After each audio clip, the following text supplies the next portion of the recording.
All right, let's get to our magic moments covered by State Farm. We're going to go through the top 5 upsets in this infamous UNC Duke series. And we start back in 2003. Duke was getting 7 at a hook in this game. Freshman Rashad McCants had 26. Raymond Felton put up 18, 10 assists, 8 rebounds. They would knock off Duke. They snapped a 6-game winning streak in the rivalry, but things would turn a little bit down the stretch because Roy Williams would actually be hired the very next year. So yeah, look at all the fabric on those jerseys. Look at that, too, by the way. We're kind of trending back to that. Throwback. I like it too. I'm seeing some baggier shorts. Yeah, 100%. I think I might have to join the trend, even though I've just recently, and obviously Joe G's shout out is also part of Shorts gang. But the tide's turning back. That's right. That's right.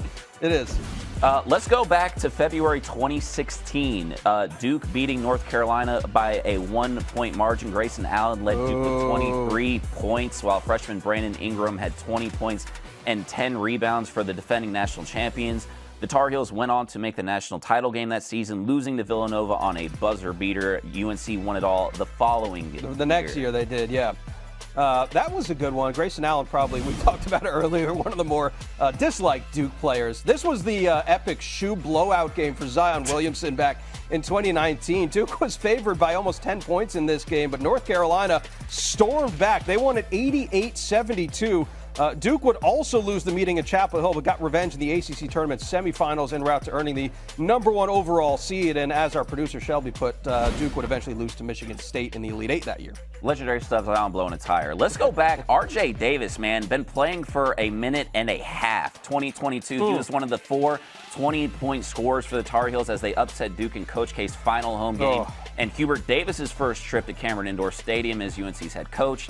The teams met again in the Final Four, with UNC winning 81-77 in Coach K's final game as Duke head coach saying, I don't think that there could be a more iconic or memorable moment. We were talking about that before the show. For us, I think that's what we remember. For a lot of people, though, they go back to 2001. This was, statistically speaking, probably one of the bigger point spread differences in this rivalry that ended in an upset. Mike Dunleavy hit the game-tying 3, as you just saw there. Shane Battier fouled Brendan Haywood, 1.2 seconds left. Haywood made both free throws.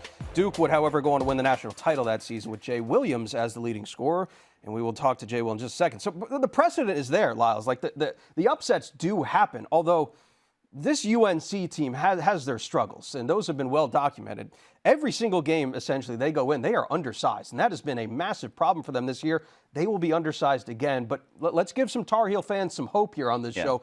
What's the script for them to complete in the upset tonight? I think it's 3 simple things. One is you control the pace of the game. I think in any basketball game that's big, but UNC is 20th in adjusted tempo, whereas Duke is, I believe, 254th. So basically, they're getting many, many more possessions per 40 minutes than Duke is. They play at a faster pace. Duke is one of the best defensive teams in the country, 3rd in adjusted defensive efficiency. If you are North Carolina, the best defense against that, you're not going to stop Duke from playing good defense. You've got to crash the glass.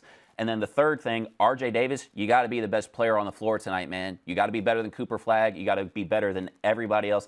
And then he has to have a running mate. Who's it going to be? Is it going to be Elliot Cadeau? He hasn't been the player or taken the leap that we thought he was going to take, or could it be Ian Jackson? So R.J. Davis, you got to be the best player on the floor. Somebody else on that team, you've got to step up. Those were your magic moments covered by State Farm.